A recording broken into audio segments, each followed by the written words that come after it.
Hello, you guys. So, this will be our last lecture for the year for world history. I honestly was not expecting to end the year on this topic, but after this week, we'll be moving on to doing a research project. So, we're ending on a real low note. Today's lecture is on the Holocaust. As well as a brief overview of the idea of genocide in general. And this is a very hard topic. It's a very serious topic. It's not a fun topic.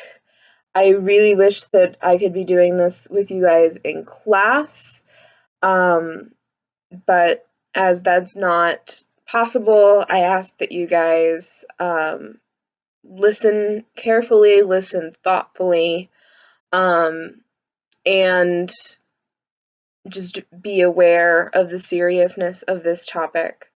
Some of what we'll talk about today will be very upsetting. If you need to pause the video, take some time for yourself, that's fine. But I think it's very important for us to talk about these topics. So, today we are talking about the Holocaust. The Holocaust occurred from 1938 to 1945, and it resulted in the deaths of over 7 million people, most of those European Jews, although not all of them. And the Holocaust is an example of a genocide. A genocide is the deliberate and systematic destruction of a group of people because of their ethnicity, nationality, religion, or race. So it is the idea that one group of people is trying to exterminate another group of people and make it so that their culture, their way of life, no longer exists. So throughout history, there have been numerous genocides, including the ones that we see here on this slide, the Armenian genocide that happened in 1915, the Holocaust, which happened during World War II, the genocide in Cambodia, which occurred in 1975, genocide in Rwanda, which occurred in 1994, genocide in Bosnia, which occurred in 1995. There are more that aren't listed here, but it is a sad reality of human existence that this is something that happens. So we're going to look more closely at the Holocaust today. So the Holocaust didn't come out of nowhere. The Holocaust had roots in long-standing anti-Semitism that was present in Germany as well as in other parts of Europe. Jews had been living in Europe for thousands of years, since the time of the Roman Empire, living in diaspora there. And during that time, anti-Semitism had grown. People viewed Jews as other, as not part of their group. Europeans were Christians, and Jews were interlopers, people who didn't belong. During the Black Death, Jews were blamed for causing it, accused of poisoning the wells. There were rumors about Jews eating Christian children or sacrificing them. They were made out to be horrible monsters or greedy manipulators. These were horrible, untrue rumors about Jews, but they were things that influenced the way that many Europeans thought about them. Anti-Semitism was common and widespread. And so when Hitler rose to power with a platform that specifically scapegoated Jews, it wasn't really that surprising. And many Jews in Germany were not that concerned to start off with. The initial anti-Semitic policies that the Nazis instated included things like boycotting Jewish businesses, encouraging people to do that, laws that restricted Jews from working in Christian universities or going to Christian schools, encouraging Jews to separate themselves from the Christian community. And these were things that Jews had seen elsewhere in Europe throughout history. So a lot of them, I mean, they weren't happy about those developments, but they weren't necessarily shocked or concerned. The concern really starts to mount with Kristallnacht, which we talked about the other day. On Kristallnacht, the night of broken glass, Jewish businesses all across Berlin were targeted and attacked. People on the street who were Jewish were attacked and beaten, or even people who just looked like they were Jewish were attacked and beaten. And this was a real wake-up call to a lot of Jews in Germany about the seriousness of what was going on, and how they needed to respond. This led to a huge wave of emigration out of Germany. Um, and this was actually Hitler's initial goal. Hitler's goal with what he termed the Jewish problem was that he was going to rid Germany of Jews by encouraging them to immigrate elsewhere, by making Germany as unhospitable as possible. However, there were some problems with this plan. Other countries often wouldn't take them or would only take a certain amount of them. This included allied countries like the United States and Britain. The US turned away entire ships of boats carrying Jews who were seeking refuge in the United States. Another issue was that many Jews decided to emigrate to Poland. Poland already had a really high Jewish population, and many Jews went there as um, as this emigration wave happened. And then Hitler conquered Poland. And at that point, he was governing over 3 million more Jews than he had before. So this meant that the idea of getting all of these Jews to emigrate and to leave the country was really not feasible. There was nowhere for them to go, and there were simply too many of them for that plan to work. So as he realizes that this emigration idea was not going to suffice, he turns to other solutions. One of the first things that he does after conquering Poland is to start to segregate the Jews, to separate them from the rest of society. Nazis started to force Jews to live in ghettos. These were small sections of the city that were closed off and sealed from the rest. Many Jews from the city or from the surrounding region were forcibly relocated into these ghettos. Jews were also forced to wear the Star of David to mark them out as Jews, so that everybody that they passed would know that they were Jewish, often resulting in persecution and poor treatment as a result of that.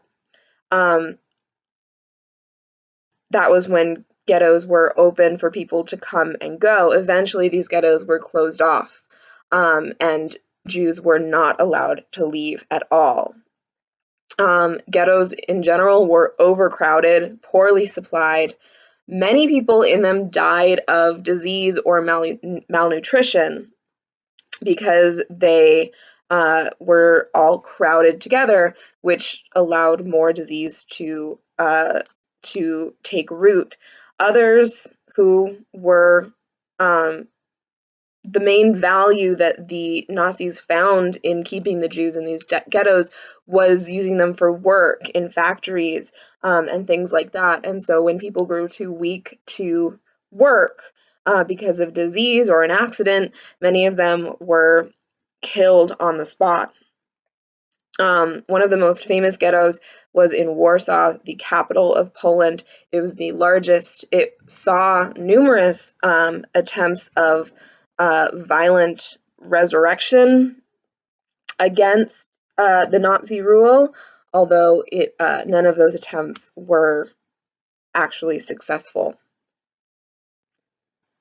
Now that they had the Jews all separated in these ghettos, the Nazis had to decide what to do with them, and that happened at a meeting known as the Wannsee Conference. This was a meeting of senior government officials from Nazi Germany, leaders of the SS, as well as major industry leaders from Germany, so people who ran railroads and factories and things like that.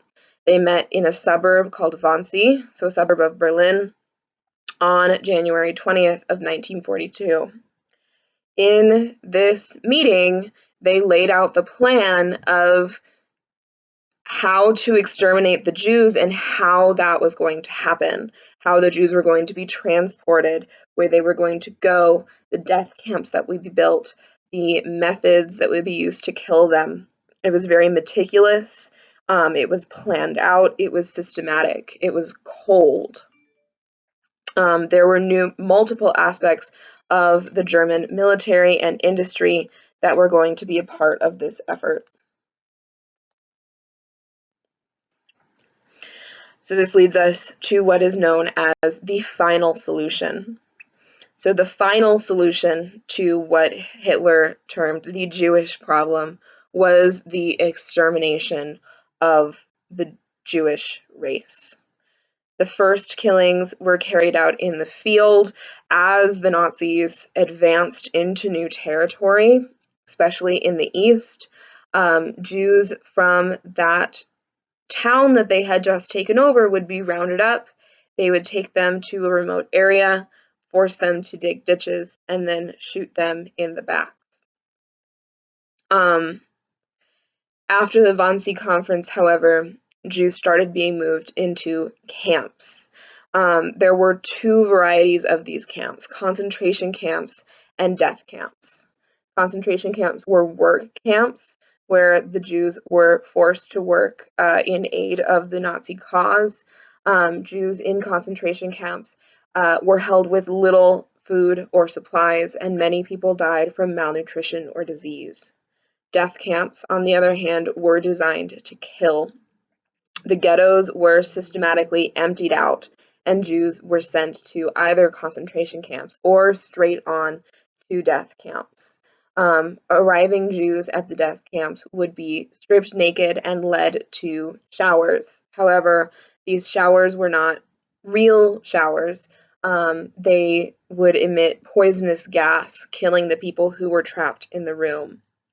This trickery was intended to make the Jews more likely to follow the orders. They weren't meant to know that they were about to die. Once the Jews had been killed, their bodies would be stripped of any valuables, including gold teeth or jewelry or wedding rings. When these camps were liberated by the Allies, they found piles and piles of valuables that the Nazis had collected, piles of wedding rings, piles of shoes and clothing that had been taken from these bodies, that the Nazis had held onto and collected. After the bodies had been stripped, they would be cremated in large ovens or buried in large pits. Very few people survived more than a couple of weeks at a death camp. These were horrible, awful places. The end result of the Holocaust were not good. When Allies liberated the camps, the arriving soldiers found residents starving and mountains of confiscated clothes, jewelry, and shoes. As the Russians advanced to the east, the Nazis emptied out the camps and forced the Jews to march with them as they retreated. Thousands of people died on these death marches. These death marches are also proof that to the Nazis, the extermination of Jews was not a side project in this war. It was part of the point of the war. The if it had been a side project, they would have left the Jews behind. It would have been easier to leave the Jews behind. But instead, they were so determined to kill them, to exterminate them, that they brought them with them. The end death toll was about 6 million Jews. This was more than half the Jewish population of Europe. There were also millions of Russians, Poles, and Ukrainians who were killed in the Holocaust, as well as more than 600,000 Roma, political enemies of the Nazis, so people like communists, German communists, people with disabilities, and homosexuals were all targeted. At the end of the war, the Allies held a series of trials known as the Nuremberg trials, where Nazi officials and leaders were put on trial for their actions during the war. Nazi high officials were accused of crimes against humanity. This was the first time in history that that term was used, because under the Nazi regime, they had not committed any crimes. Their actions were made legal. So the reason why we learn about the Holocaust is because it was not the first time that this happened. It was also not the last.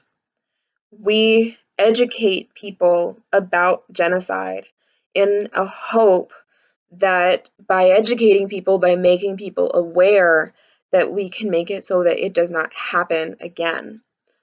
One of the earliest instances to be termed a genocide is the Armenian genocide that happened during World War I, where the Turkish government targeted Armenians who lived within the Ottoman territories. Armenians were generally Christians, and they were ethnically different from Turks, so they were seen as other. The Turkish government used the excuse that because the Armenians were Orthodox Christians, they would ally with the Russians in World War I, and therefore they were a military target. But in fact, they were killing civilians, women and children, and non-combatants. Armenians were often forced on death marches, where they were forced to walk through the Mesopotamian desert without food or water. Others were simply drowned in nearby rivers or shot. Many Armenian children died on these marches and were also killed. However, others were forcibly taken from their families and given to Turkish families to raise, ones who would be young enough to not remember their Armenian heritage.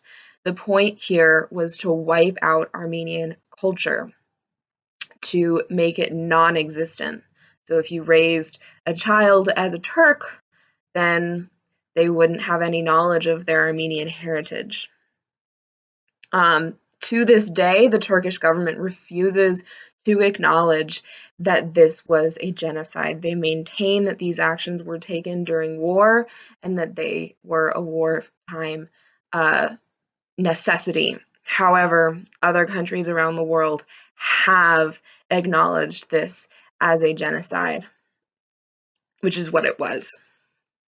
Throughout the 20th and 21st century, there have been many other genocides that followed, including in Ukraine, Nanking, Bosnia, Rwanda, Darfur, Cambodia, and the Holocaust. And as we can see on this cartoon, on the side here, each of those gravestones says, "Never again." Every time one of these happens, people say, "Never again." But the only way that that won't happen again is if people are mindful and purposeful in making it not happen. I want to end on a slightly more positive note, which is Holocaust resistance. The Holocaust required the complicity and the participation of countless Germans and civilians, German soldiers and civilians, as well as people from other countries as well. But there were people who were willing to stand up to injustice, many of them risking their lives or even losing their lives in the process.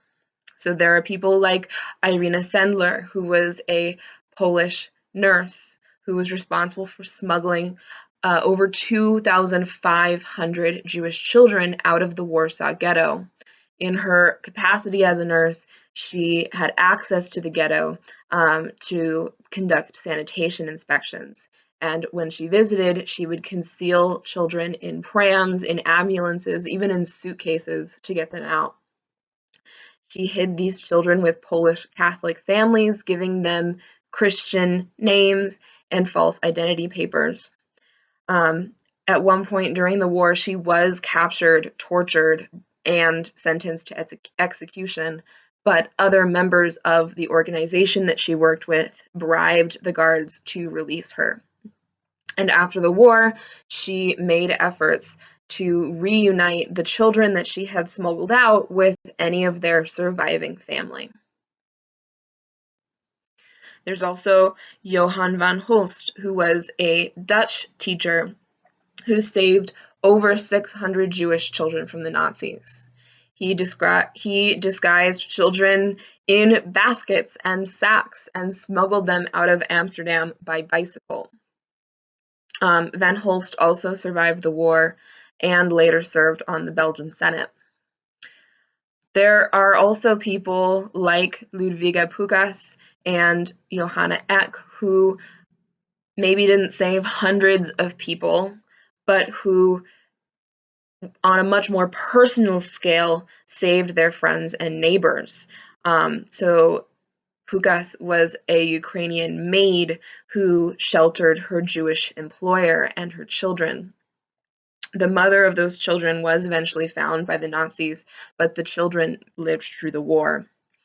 Johanna Eck was a Berlin housewife who hid Jews in her little apartment, people who had been her friends and neighbors prior to the war.